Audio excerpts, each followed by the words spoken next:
Mən Arzudan ispat istəyirəm. Mən Arzunun, Arzu neçə min vətəndaşlara dəstək durub. O qəribdir. O Erman əmi təkdir. Qarşı tərəfi niyə vursun? Nəyə görə 5 il 2 ay? Xahiş eləyirəm. Oğlan marfinist olub. Bu məhkəmə qərarlarını çıxardı. Əsas Oğlan istəyirik. xuliqanlıq üzrə 221.2.1 ilə yatıb. Oğlan sonra 234.1 yatıb. Gör necə də yatıb. 2022-də də yatıb. Damara vurarsa göstər şikayət eləsinlər. Göstərin kameraya. Vəkillər çıxsın, xahiş edirəm. Kameraya göstərin əlinizdə olan siz. Vəkillərsin. Bu belə qalmayacaq. Azərbaycan Respublikasında Bunu gizlətdilər. Heç nə haqsız olmayacaq. Bunu eləyirəm. Bu hamısı yenidən baxılsın. Yalandır. Allah rəhmət eləsin. Şəhidimdən artıqdır.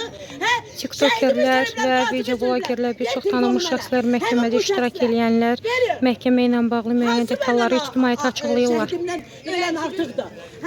Kim mənim şəhidimdən, polisimdən artıqdır? Mən yalaq adam deyiləm.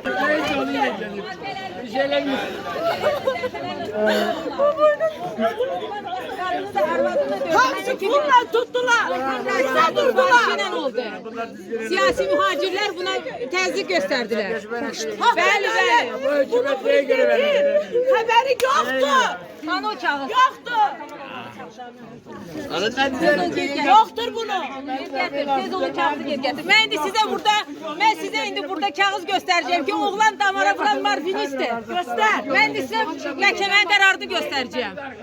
Necə yani bu hardan kağız verilib ki bu içkili olmuyor, eğer oğlan marfinistdir. Dəfələrlə yatıb.